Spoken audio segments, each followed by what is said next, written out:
সুপ্রিয় শিক্ষার্থীরা, আমরা আজকের এই ভিডিওতে নবম দশম শ্রেণীর ইংলিশ ফর টুডের ইউনিট 2 এর লেসন 4 নিয়ে আলোচনা করব। তো এখানে ইউনিট 4 এর লেসন 2 এর টাইটেলটা হচ্ছে গিয়ে the wheel of cyclone. Wheel of cyclone. The wheel of cyclone বলতে এখানে বুঝিয়েছে, এটা একটা প্রতীকী অর্থে বুঝিয়েছে হচ্ছে গিয়ে যে যখন সাইক্লোন হয়, আকস্মিকভাবে যদি কখনো সাইক্লোন হয়, তো ওই সাইক্লোনটার আকৃতি বা আকারটা হুইল বা চাকার মতো হয়, গোলাকার হয়। এই বিষয়টাকে এখানে প্রতীকী অর্থে, সিম্বলিক অর্থে দ্য হুইল অফ সাইক্লোন হিসেবে বুঝিয়েছে। তো আমরা আগে টেক্সটটি পড়ি।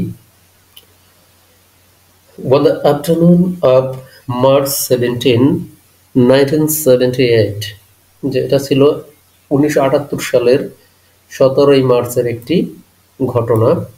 The weather took an odd turn, যে আবহাওয়া খারাপ, ওড বলতে বুঝিয়েছে খারাপ বা বিরূপ, যে আবহাওয়া খারাপ আকার ধারণ করেছে বা বিরূপ আকার ধারণ করেছে।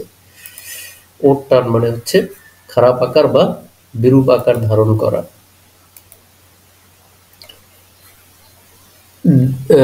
In north Delhi, north Delhi, আমাদের দিল্লি হচ্ছে ইন্ডিয়ার রাজধানী।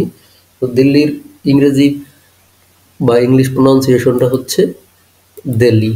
তো আমরা এটা বাংলায় বলবো দিল্লি। যে 1978 সালের 17 মার্চ বিকেলবেলা নর্থ দিল্লিতে, উত্তর দিল্লিতে আবহাওয়া খুবই খারাপ আকার ধারণ করেছিল। মিড মার্চ, মিড মার্চ মানে হচ্ছে মধ্য মার্চ, মানে মার্চ মাসের মাঝামাঝি সময়ে। তো যেহেতু এখানে 17 মার্চের ঘটনাটা বলছে, তা আমরা বুঝতেই পারছি যে 17 মার্চ তো মার্চ মাসের মাঝামাঝি সময়। Usually a nice time of year in that part of India, সাধারণত মার্চ মাসে বা মধ্য মার্চে ইন্ডিয়ার এই অঞ্চলে, ভারতের এই অঞ্চলে আবহাওয়া ভালোই থাকে। The chill of winter is gone, যে শীতের যে আমেজ, চিল অফ উইন্টার বলতে বোঝানো হয়েছে শীতের আমেজ, শীতের আমেজটা চলে গিয়েছে। And the blazing heat of summer is yet to come, এবং গ্রীষ্মের যে গরম, ব্লেজিং হিট বলতে ঝলসানো গরম, সেটাও এখনো আসে নাই। দ্য স্কাই ইজ ক্লিয়ার, আকাশ পরিচ্ছন্ন, মানে আকাশে কোনো মেঘ নেই। And monsoon is far away, এবং মনসুন মানে হচ্ছে বর্ষাকাল। তো বর্ষাও এখন থেকে মানে আসতে অনেক দেরি।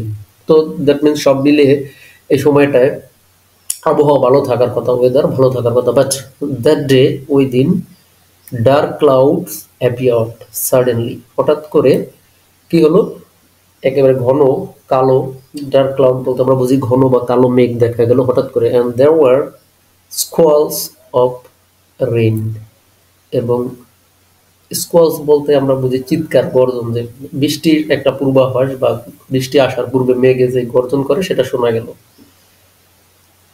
দেন followed an even bigger surprise, a Hellstrom, এরপর অবাক করে দিয়ে শুধু মেঘের মধ্যে সীমাবদ্ধ থাকলো না, আরো বড় একটা অবাক হলো, সারপ্রাইজ হচ্ছে গিয়ে হেলস্ট্রম শুরু হলো। হেলস্ট্রম মানে হচ্ছে, এখানে হেলস্ট্রম দ্বারা বোঝানো হয়েছে শিলাবৃষ্টি। হেলস্ট্রম মানে হচ্ছে শিলাবৃষ্টি শুরু হলো।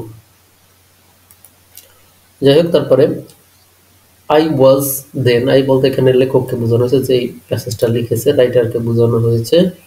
I was then studying for an MA, যে লেখক বলছে যে আমি এই সময় এমএ পড়াশোনা করতাম, মাস্টার্স অফ আর্ট। এমএ কে আমরা যদি বলি, এটাকে অ্যাব্রিভিয়েশন হচ্ছে masters of arts at Delhi university, যে আমি দিল্লি ইউনিভার্সিটিতে তখন মাস্টার্সের ছাত্র। হোয়াইল, সাথে সাথে also working as a part time journalist, এবং এর সাথে পার্ট টাইম তো আমরা বুঝি যে খণ্ডকালীন, মানে মূল চাকরির বা মূল কাজের পাশাপাশি অন্য কিছু করাকে সেটা পার্ট টাইম বলে, যে পার্ট টাইম সাংবাদিক হিসেবেও কাজ করতেছিল। জার্নালিস্ট মানে হচ্ছে সাংবাদিক। When the hailstorm broke, যখন বিদ্যুৎ চমকানো শুরু হলো, I was in a library, তখন আমি একটি লাইব্রেরিতে ছিলাম। I had planned to stay late, যে আমার পরিকল্পনা ছিল যে আরো বেশিক্ষণ আমি থাকবো ওখানে, বই পড়বো। লাইব্রেরিতে সাধারণত বই পড়ার জন্য থাকে। But the unseasonal weather led to a change of mind, তো এই অসময়ের যে ওয়েদার খারাপ হলো, আবহাওয়া আমরা একটু আগে দেখেছি, যে তো এই আবহাওয়ার কারণে লেখক কি করলো, আমি কি করলাম, যে আমার মন পরিবর্তন করলাম and I decided to leave এবং আমি সিদ্ধান্ত নিলাম যে আমি লাইব্রেরি থেকে চলে যাব।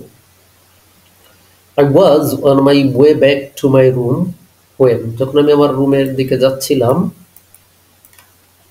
one an impulse মানে খুব তাড়াতাড়ি করে আমি যখন রুমের দিকে যাচ্ছিলাম I sensed a direction মানে পথ, আমি যেই দিক দিয়ে যাই সেই ডিরেকশন পথটা আমি কি করলাম চেঞ্জ করলাম, পরিবর্তন করলাম and dropped one a friend এবং আমি একটা কি করলাম বন্ধুর বাসায় গেলাম। dropped in on a friend বলতে আমি ওই আমার সাধারণত যেই পথ দিয়ে যাই ওই পথটা পরিবর্তন করে আমি আমার বন্ধুর বাসায় গেলাম। But the weather continued to worsen but কিন্তু আবহাওয়া কি ক্রমাগতই খারাপ হতে লাগলো।